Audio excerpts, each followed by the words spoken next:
NFL Nation, how you doing? Come on in. I'm Dolph Jackson to Come On In Sports Network. Want to welcome everybody to as the NFL turns. Let me get my head. There we go. That's better. Welcome everybody in. Hope you're having a great start to your Sunday. Well, family, let's get to it. Week 7 is here. I don't know how your team's performing, but as for mine, it wasn't a good Thursday. If you had to sit and watch that debauchery of a Thursday night football game, which was the worst Thursday night football game of the season. But anyway, it's Sunday. Let's talk about today's matchups, family. And speaking of today's matchup, there's one going on right now across the pond in London. Right now, as we speak, this game is currently in the third quarter, and the Jacksonville Jaguars are leading the New England Patriots 25-10. Drake May making his first start today has gone 13 of 18 for 109 yards and 1 touchdown. Trevor Lawrence is 11 of 15 for 167 yards and 1 touchdown. Tank Bigsby leading the way on the ground for the Jaguars with 11 carries for 54 yards and 1 touchdown. And rookie wide receiver Brian Thompson Jr. from LSU has two receptions for 64 yards and 1 touchdown. Again, this is As the NFL Turns. I'm one of your hosts, Dolph Jackson. I'm joined by another host of the show, my brother. Hey, he's pulling double duty, man. He's doing daddy duty. He's handling his business here on the Come On In Sports Network. He's the host of Beware the Stampede. Subscribe to the Beware the Stampede YouTube channel. And he's the host of Come On In Bills. Ladies and gentlemen, the one and only, my brother, Jeremy. Jeremy, how you doing? I'm doing well, Dolph. Appreciate it, my man. How you doing, brother?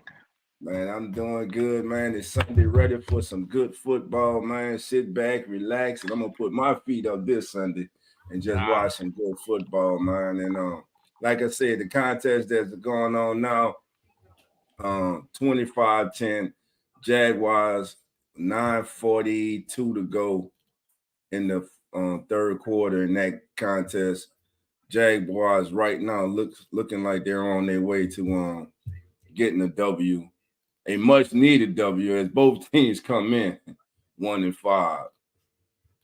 So with that out the way, before this game today, Jeremy, what thoughts did you have about this contest? And we'll move on. I mean, two middling teams at this point, but if you had to pick one and you got to look at it for Jacksonville, I mean, this is basically a home game, right? We played there last weekend. They get to stay in London. They get to go and play again. They've always been one of those teams that plays in London every single year. So for them, this is basically a home game coming in. And with the lack of travel, having the Bills play there and see how that works out, I think that's a huge advantage for that team. And honestly, just looking at paper, it's the overall better team. I mean, Tank Bigsby's really stepped into that role. He's really shown what he was capable of. Drake May just really kind of feeling out the offense and getting used to what it's like playing in the NFL. And quite frankly, a lot of pressure on Trevor Lawrence and Doug Peterson to turn this team around real quick before both of them may be potentially out of jobs. So you knew that the Jaguars had to come in playing hard in this game and showing that they're capable of still being a winning team. Right. Again, like I agree with everything you said. With the Patriots, we know first-year head coach, rookie quarterback making his first start on the road against a team that also is struggling this year, but against a team that, quite frankly, has underachieved a whole lot this season, the Jacksonville Jaguars, and they are a disappointment. I mean, to be 1-5 right now. They paid Trevor Lawrence. He got paid in the offseason. They added explosive wide receiver threat with Brian Thomas Jr., but everything's just not coming together. And like you said, it may be time for a new verse for the Jacksonville Jaguars. Again, that game is on NFL Network. It is 25-10 currently in the third quarter. Jacksonville leading New England. Now, before we go on to the next contest, Jeremy, let me get you because Chantel brought it up. So let me get your thoughts on it, man. Your Bills, y'all go out and you acquire Amari Cooper. What is your thoughts on this move by the Bills? I'm pumped. I mean, he's a rent-to-own player right now, right? We get him for Right, the rest of the season. We're picking up about 800. I'm rounding 850 grand to get Amari Cooper on our team when we're struggling to have a solid number one wide receiver after we all know losing Diggs, right? Losing Davis. Shakir's been good, but he's had some injury. I don't know if he's a true number one as much as I love the guy. Kincaid's kind of had an off year so far. Haven't really seen the numbers we would expect him to see out of him, coming into his second year. Uh, and Cooper, I mean, a guy that wanted out of Cleveland, right? He was obviously incredibly disgruntled being there. He wanted out of Cleveland. It gave him a solid option. It gave us the option to get a number one wide receiver and kind of reunite him with this old wide receivers coach from Dallas. So, and when you look at his numbers, what he was putting up in Dallas, I mean, they were video game numbers. So, for me, I mean, I love this move. This was an absolute another genius move by Brandon Beane to bring in a guy we need. And the thing that I love too is we went and got a number one wide receiver for cheap that right, we're still in a very competitive opportunity for this team. We're 4-2, leading the AFC East. And when you go and you look at the Jets going and picking up Adams and what that cost them, knowing that elevated the team. And I think right now, if you look at the conference as a whole, or the division as a whole, that's the only other team I see as a threat right now is the Jets, which we just right, beat. But Adams takes him to another level when you reunite him with Rodgers. So we had to go and kind of try to one up it or balance it. And right, bringing in Cooper, I mean, woo, you put that guy with Josh Allen and the arm he has, if you're Cooper, you've got to be pumped right now. And right, honestly, the thing is, if he has a great season, who's to say what comes at the end of it? Maybe he's willing to take a good price to stay in Buffalo if he's happy and he likes the matchup, right. or we end up signing him longer term and finding another wide receiver one that we need. So for me, this was great. I didn't see this necessarily coming, but I'm thrilled it happened. So I'm excited to see. I believe he's going to play today, but Okay. I don't know how much he's gonna play, and how much he's gonna be involved necessarily. But I'm excited for what's gonna happen with this team. It's awesome. Yeah, and what you get in Amari Cooper is a 7-time 1,000-yard receiver and a 5-time Pro Bowler. I know one person who's excited, along with yourself, and that's your young rookie receiver, Coleman. He said this week in the media that Amari Cooper is a great receiver who has produced in the league for a long time, and now I get to watch him and learn from him each and every single day. So the young receiver is happy to have the veteran Amari Cooper coming in, and we'll touch on the Bills more when we get to today's this week's matchup. All right, family. Next matchup of the day. Let's get to it right now. Thank you, Chantel. Chantel says she love Amari Cooper. She's that Browns fan. Thank you for being here, Chantel. All right, Seattle at Atlanta today. Here's a game with two teams going in opposite directions.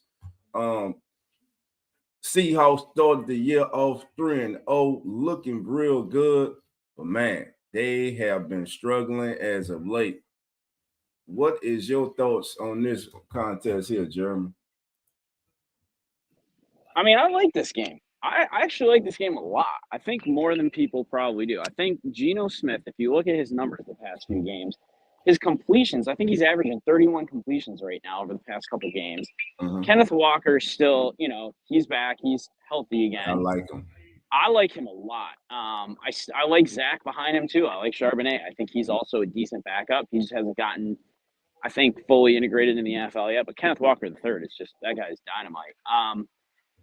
What's interesting to me about this game, honestly, or I'm still trying to wrap my head around, is the Falcons more than anything. Right. Is the Bijan Robinson, Tyler Algier combo. I know that they are big on Robinson. I know they had to draft him, and I understand why they drafted him. But Tyler Algier, when you look at the numbers the past couple of games, Right. he's head and shoulders above what Bijan's doing from the rushing standpoint. And at what point, I'm wondering, are they going to start giving him more carries than Bijan? I mean, I know they want to rely heavily on him, and I get it, but the numbers don't lie. And Tyler Algier, everyone I think seems to forget, his rookie season was a 1,000-yard rusher. So they have a solid backfield that they're starting to leverage more. But you look at the Seahawks, man. You got DK Metcalf. You got Tyler Lockett. Like, you still got a solid receiving core in that team. And Geno Smith is yet again somehow revived and playing incredibly well for Seattle, even though they seem to be struggling. That defense just can't contain anybody. I don't think it's going to get any easier today with the Falcons offense and the way that they are set up. Drake London's looking good again. Kirk Cousins, the ageless wonder. So I don't see this going Seattle's way, but I think this could be a competitive game more than people think. Yeah, and Kirk Cousins has thrown for less than 245 yards in 5 of the last 6 games for the Falcons. The Seahawks defense has allowed less than 260 passing yards in 5 of their 6 contests this season. So something's going to give there. Speaking of Geno Smith, again, I don't think Geno's been the problem with Seattle. Of course, I'm not as locked in as others are, but from afar looking in, and for those I spoke with, right now this team is just inconsistent. They're not getting consistent play. Like you say, Kenny Walker the third being hurt did have something to do with it. He should be. I know he's scheduled to play today. I really like this kid. I think he is one of the better young backs in the National Football League. As for Geno Smith, Smith has been at his best this season when he has had a clean pocket. In fact, he has a 61.7% completion rate when pressured, which is first in the National Football League. Excuse me, when not pressured, but he has only 30.2% when under pressure, which is 21st. So the key today is going to be, can Atlanta, without blitzing, can they get pressure on Geno Smith and force him into some turnovers?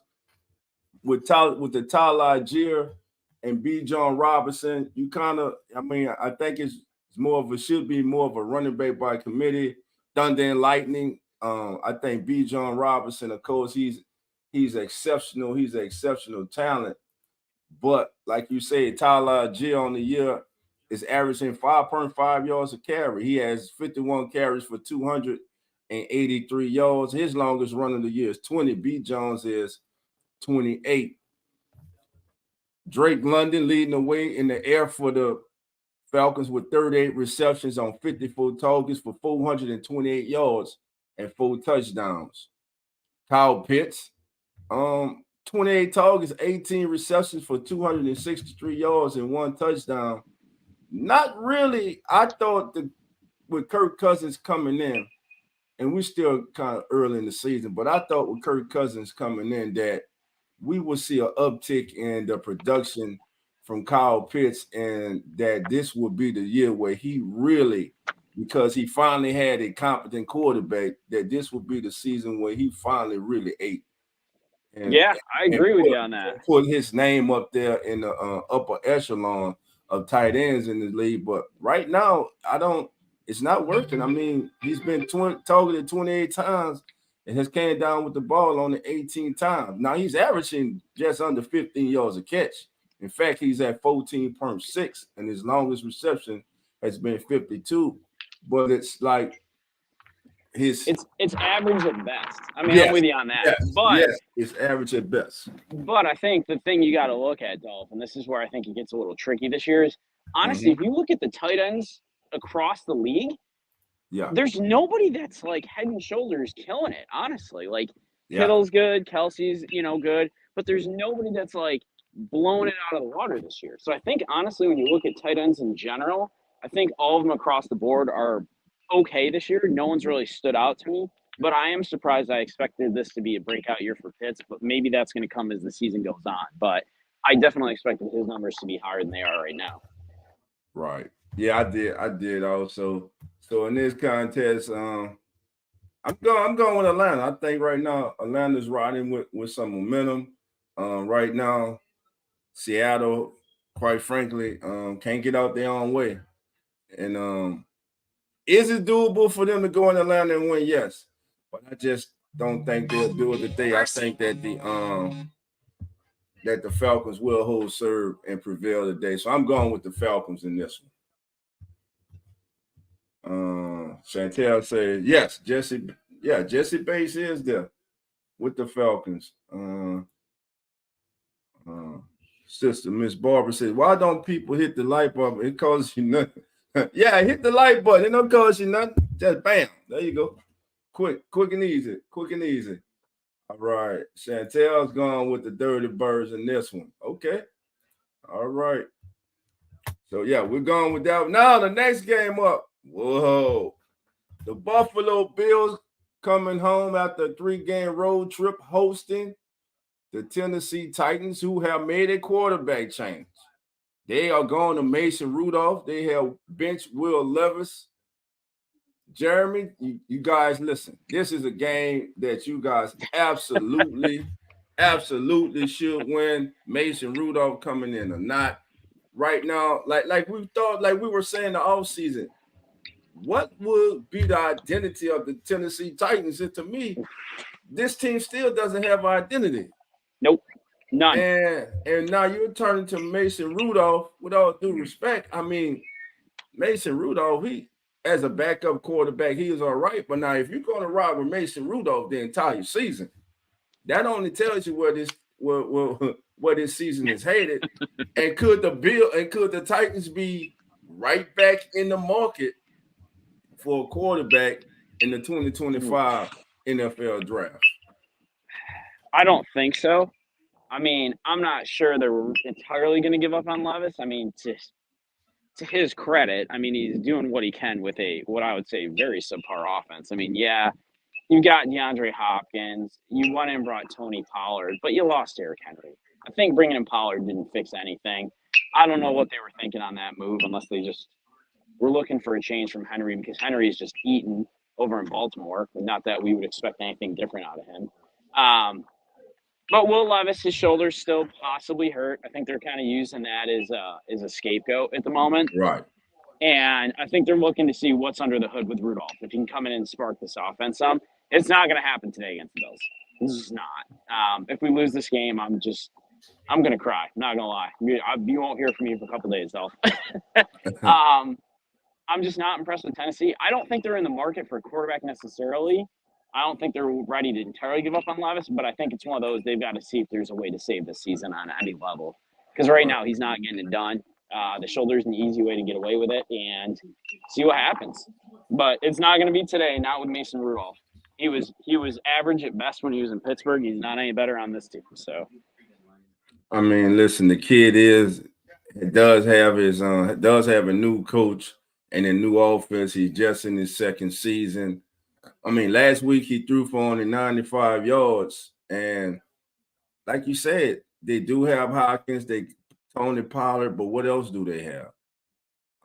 Young running back Tyjae Spears, I believe he is out also. He's injured, but that Titans offense, they don't scare you. No one on that Titans offense scares you.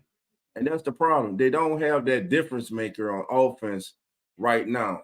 And when you have a young quarterback and you believe in them like the Titans say they do, you want to build around this kid. And right now, I don't think they have the necessary pieces around him for this young man to fully reach his potential as of yet. Now, coming into today's game, the Titans do bring the number one overall defense. I'm going to say that again. The Tennessee Titans are the number one overall defense in NFL. They're ninth against the rush, first against the pass, and they're 13 in scoring defense. Now the Bills would counter that by bringing in, which I thought you guys were a little higher than this, but Buffalo brings the 21st ranked offense to this contest, 11th rushing and 25th passing, and 7th in scoring. So keys to the game today, Jeremy. What is the main key to today's game? To me, I'm gonna just say this: Buffalo just not showing up and going through the motions. Show up serious, focus. They should walk away with a victory today. 100%. This needs to be one of those games. It can't be a letdown game. It's easy to look at this and be like, backup quarterback. It's the Titans. I mean, honestly, the thing that's crazy, and I didn't realize this till you said this, Titans number one defense. Would you have guessed that at this point in the season? Because I definitely would. No way. Yeah, Buffalo just needs to actually play this game, not go through the motions. As long as they do that and it doesn't come as a letdown game, they'll be fine.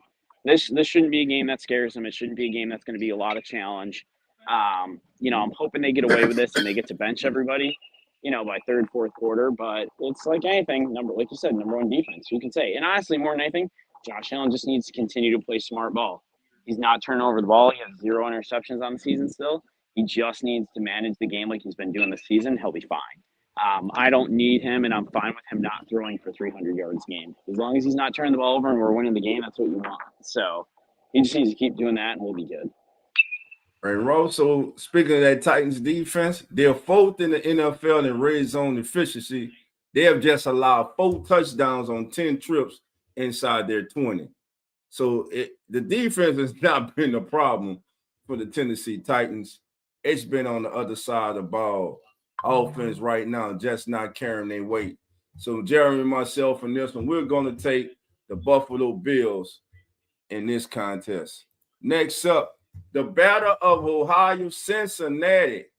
The Bengals taking on the Cleveland Browns.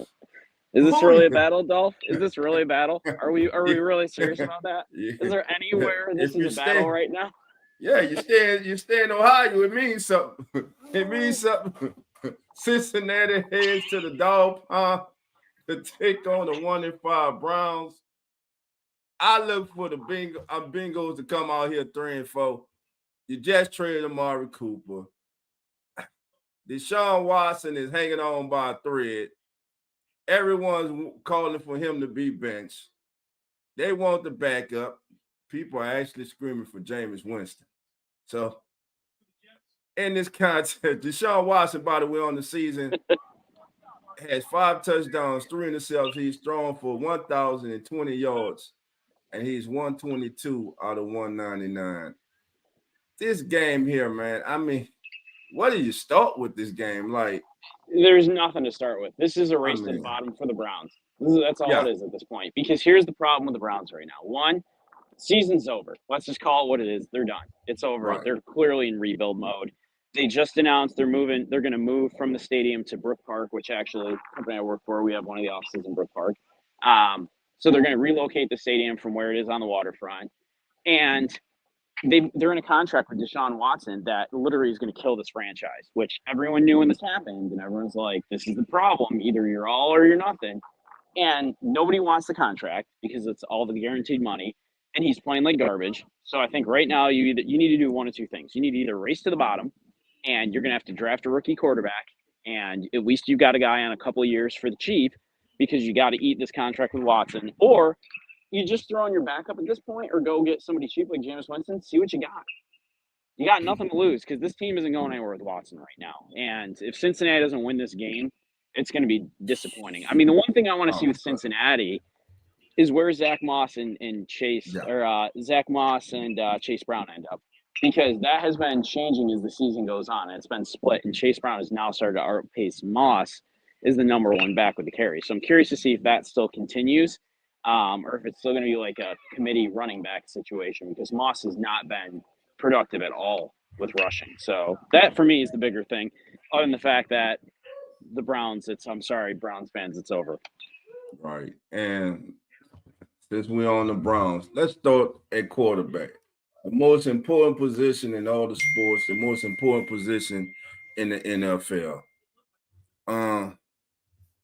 When I sit here and I look at Deshaun Watson, now his play has not been good by any stretch of the imagination. In fact, the Cleveland offense this season, Jeremy, they are yet to score 20 points or produce a 300-yard game. Which is crazy.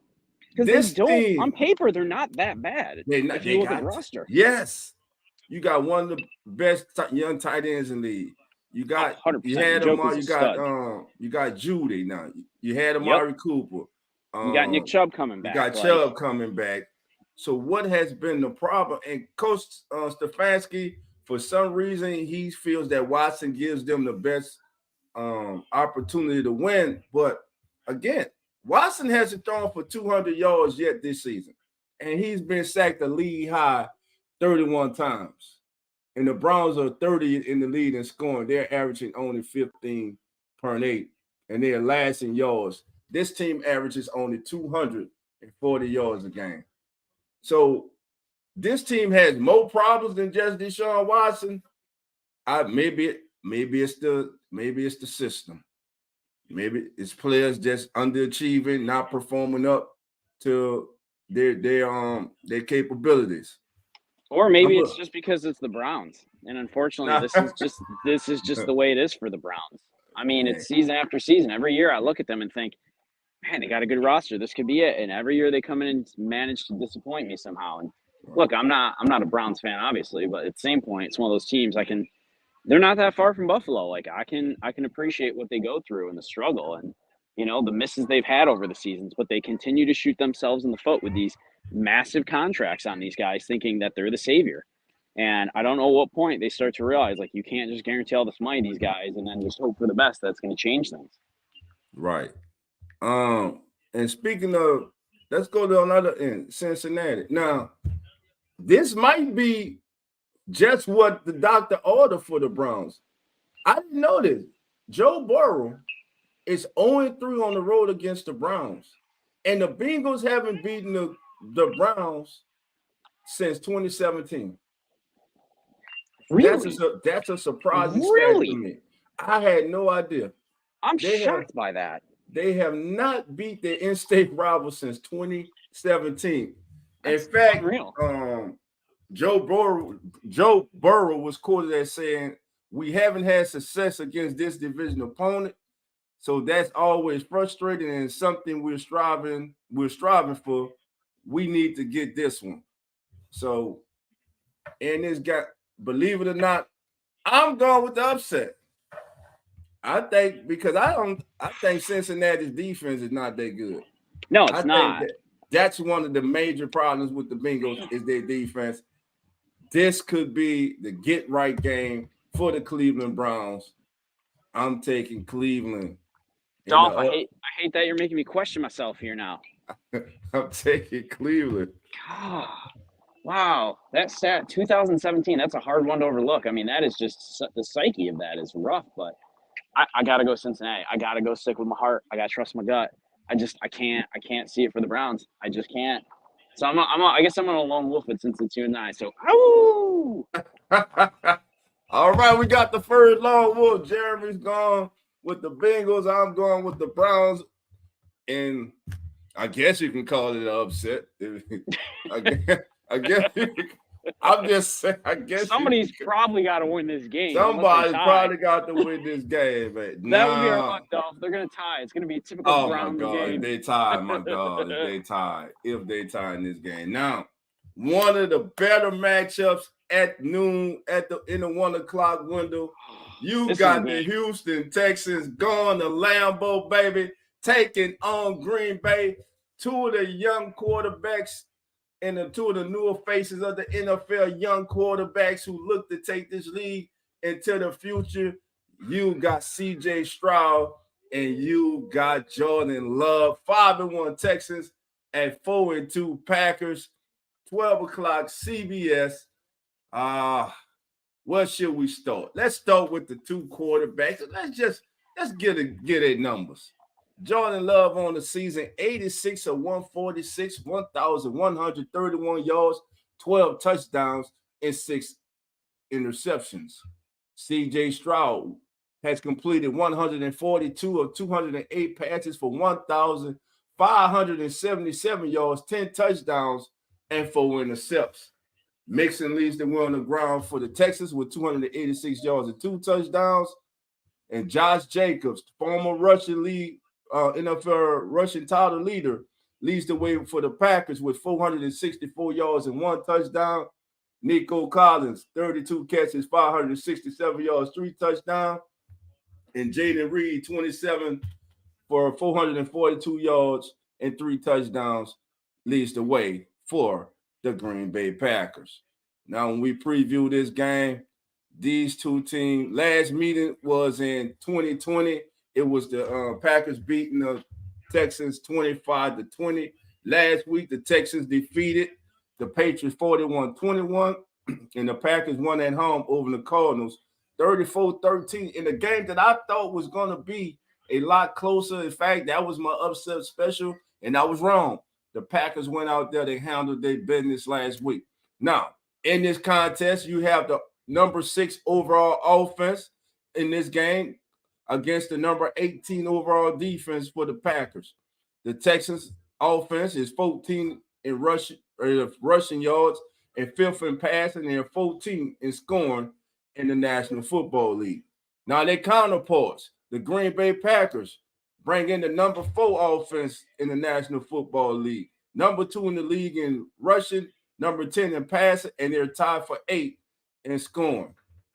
So, Jeremy, as you sit back and get ready for this game, one of the keys to me, Jeremy, is going to be how can that Packers offensive front deal with AFC Defensive Player of the Week, honorary mention, honors winner, and last year's Rookie of the Year, Defensive Rookie of the Year, Will Anderson, because him and the Danielle Hunter, the addition of Danielle Hunter is now starting to pay dividends for the Texans. And of course, you got Stingley at the cornerback position, one of the better corners in his National Football League. Through his first 12 games, he has hold on. I'm sorry, I lost my train of thought. In his first 21 games, excuse me, family, Will Anderson Jr. has 12 and a half sacks, which ranks second in the history of the Houston Texans, only behind the great J.J. Watt, who had 13 in 2011. So, Jeremy, as you're watching this contest, what are you going to be looking for? Well, first of all, I kind of say it's for me, this is the game of the day. Like, this is the game I wish that was on prime time tonight. One, so I could actually sit down and watch it. And two, because, man, could this turn into a shootout. Like, this game could go absolutely bananas. For me, I mean, Jordan Love's going to have to get rid of the ball quick, and they're going to have to establish the run with Jacobs. They got to make sure they can keep Love upright in this game, because if they start getting to him, it could get ugly fast. I think Love will be fine. I mean, I will say, when you look at his numbers, don't forget when you're going through those, he was out for 2 games when Malik Willis came in and filled in miraculous fashion and took them 2-0 during that time frame. I mean, actually really played 3 games, but that was literally about 50 seconds less of the last game. But I think this game is going to be Love getting the ball quick, and he's got the receivers to do it, and Josh Jacobs getting off and establishing that run early on in the game. There's no reason they shouldn't be able to do that. But this game is one of those games, man, I can see both teams putting up 30-plus points in this game, no problem, with ease, which should be really fun and exciting to watch. Yeah, but with these defenses, though, I mean, the Texans, they're number 3 overall. I mean, the Packers are 18. They're 8 against the pass, but I mean 8 against the rush. But that Packers defense has struggled against the pass, but they have one of the top scoring defenses in the league. They're tied for 9th in the league. So I mean, it's going to come down to ball protection. I personally, Packers at home. Josh Jacobs is going to have to be big. They're going to have to establish that running game. He's going to be that X factor. Because don't forget, no Nico Collins though again still. So not that really hurts Houston that much, honestly, when you look at them. But Josh Jacobs is going to be the difference maker in this game, because both quarterbacks are going to put up numbers. The receivers are all going to find a way to feast, but it's going to be the running game. And Joe Mixon has looked absolutely dynamite in Houston. I wasn't sure about that whole move when he left from Cincinnati. I didn't particularly love him in Cincy, but man, since he's moved to Houston, he's a new player too. Yeah. So it's going to be on the other side of the ball and looking at what Jacobs can do for the Packers and if he can keep them in this or not. And Jordan Love has thrown 12 touchdown passes in 4 starts this season, and he has thrown for 4 scores in each of his past 2 home games. Now, he has thrown 6 interceptions also, but in his last 4 games, he has 2 at home. He's thrown 4 scores in each of his last 2 games at home. You got Reed.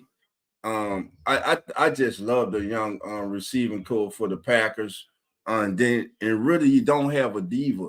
You don't have that one player who's eating up that salary cap. You got Watson, you got Reed, you got what's Dobbs. That? Dobbs. I mean, man, they're loaded. They're excited. Yeah, they're an exciting team to watch, and you've got a quarterback that can ball out. I mean, that is You don't see that often, like you said. And you've got three guys who are content in their roles and who Yes. don't make it a media frenzy with, well, I'm not getting fed the ball. Like, and I hate to bring this up in this game, but like a Diggs, I'm not getting my time, I'm not getting my targets, and I'm going to be all over the media.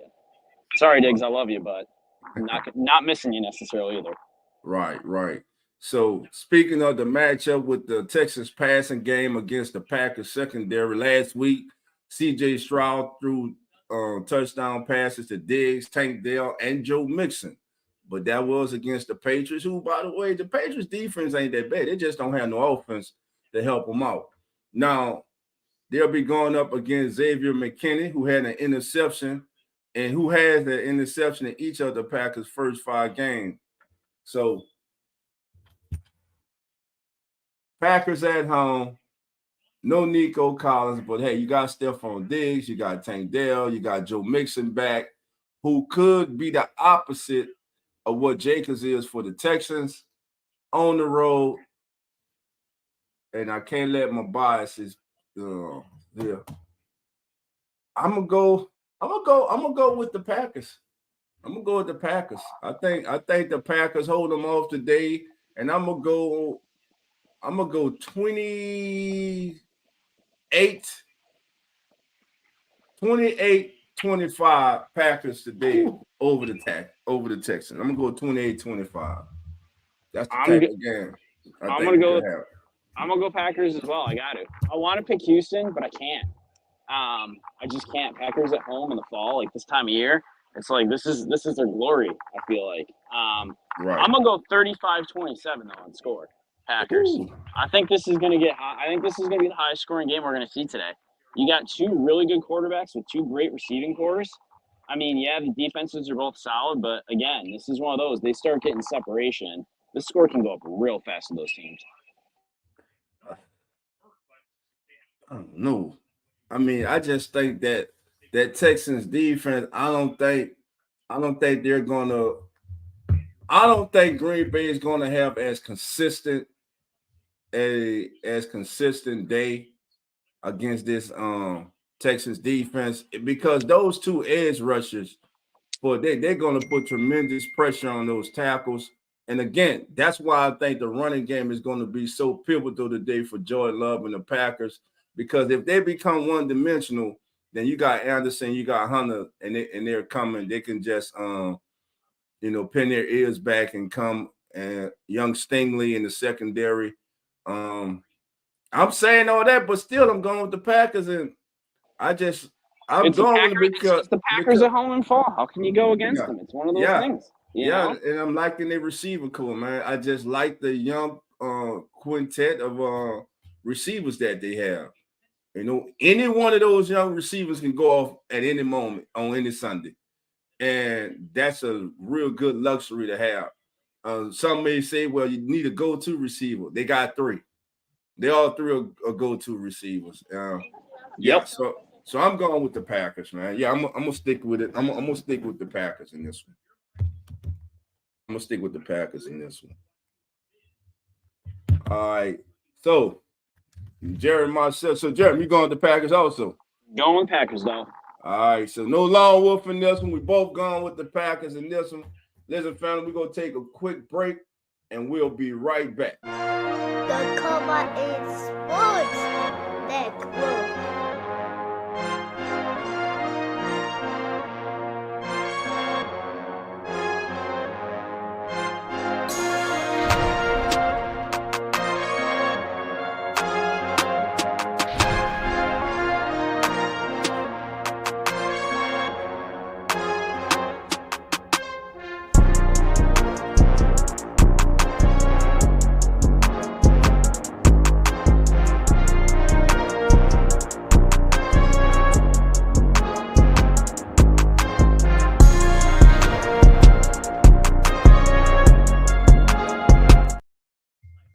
All right, family.